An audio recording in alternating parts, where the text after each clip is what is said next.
Okay, everybody. Shh. Okay, let's share our answers. Okay. From this group over here, could you please tell me your first argument for an apology? Could you share that with us? We had land rights, and with the land rights are taken away unfairly. Okay. So unfair treatment.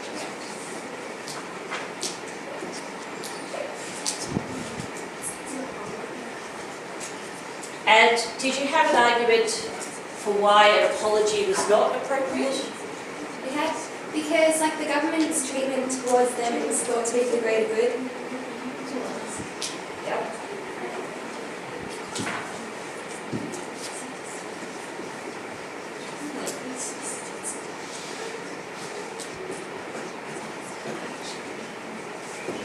Okay, thank you very much. Okay, in the back group, see these ones are still working. What did you have, Corey? 1 4.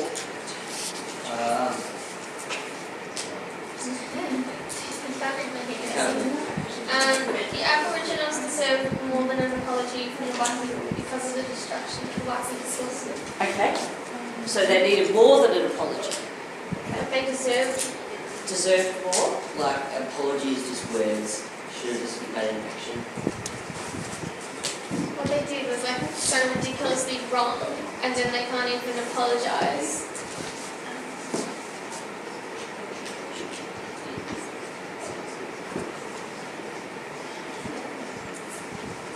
Okay. Girls, what was one of yours for 4? 4? Yeah. They did deserve to have their children taken away. Okay, and that's a reason for? Yep.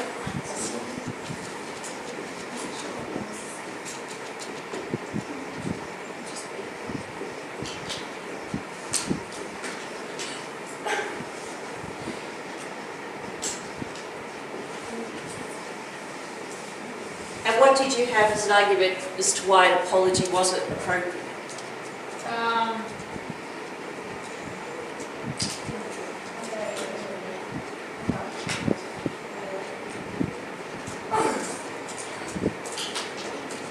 They should have stood up for themselves and sort of went out and done something about it. Okay.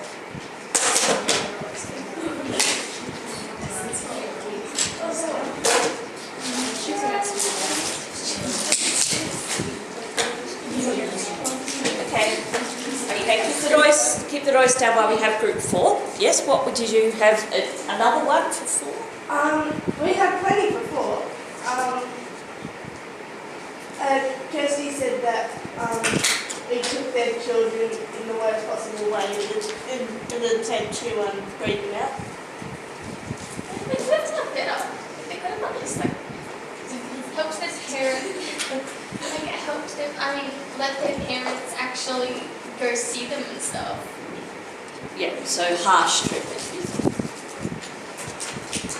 Okay, and did your group have an argument against an apology as an appropriate response? We did, but mind you, this isn't actually our opinion. It doesn't have to be your opinion. They are not equal to us, but that's not actually our opinion.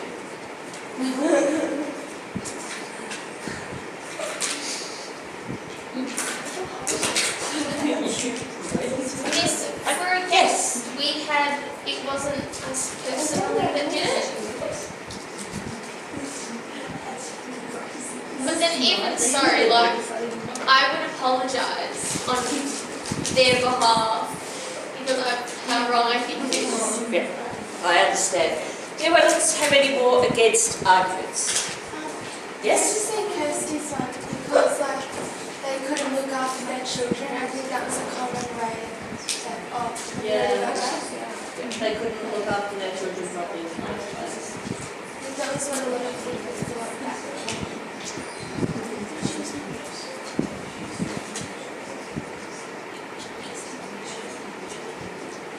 And then I guess there's an argument about Why couldn't they look after their children properly?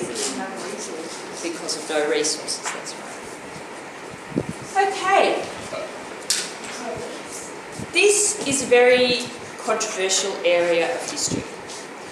And as those of you who go on next year in history will learn, there's an area of history, there's an historical skill called historiography, and that's where you compare the works of various historians, because history is a very personal thing. Everyone's view of history is influenced by their own values, and when you write history, there's the same issue.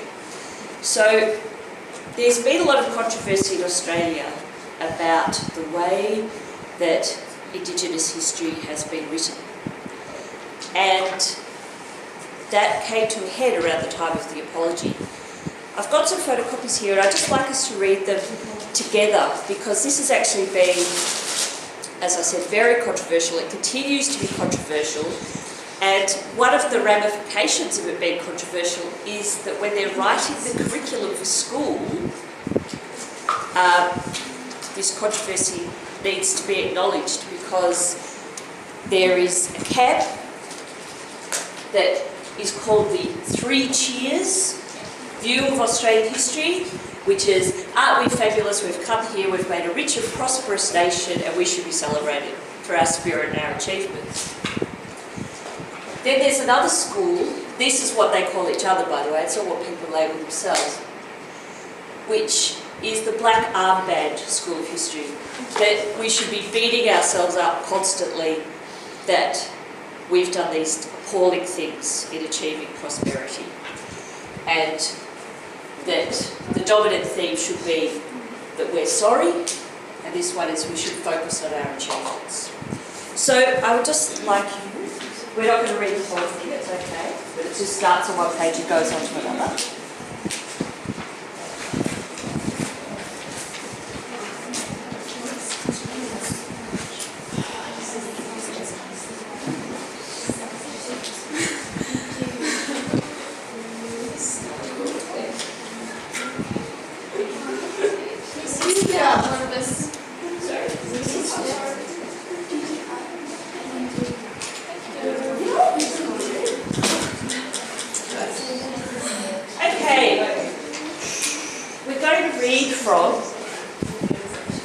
On the first page, and we're going to take it in turns, so it's going to be awake, from in 1997, down there, just the bottom third. And then we're going to miss out on the Australia. Oh, we'll read it all actually, we'll read the whole of the presentation, because there's plenty of reading to read.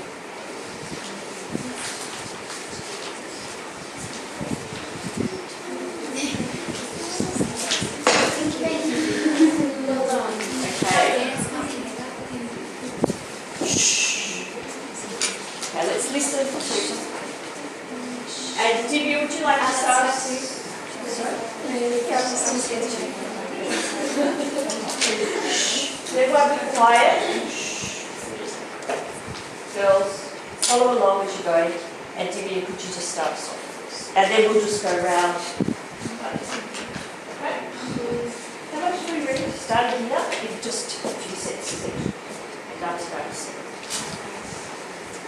In 1997, Prime Minister John Howard rejected the idea that an official apology to Indigenous people was needed. During his term as Prime Minister, John Howard made it clear that no apology would be made to Australia's Indigenous people for the past actions of non-Indigenous people, or to groups such as the Stolen Gender Trust. Rebecca, you can skip down to... Prime Minister Howard and other conservative political and social leaders argued that previous generations were responsible for the experience of Australia's Aboriginal people. An apology was therefore not necessary from members of today's society and would place blame on those who are not responsible. Just the first one.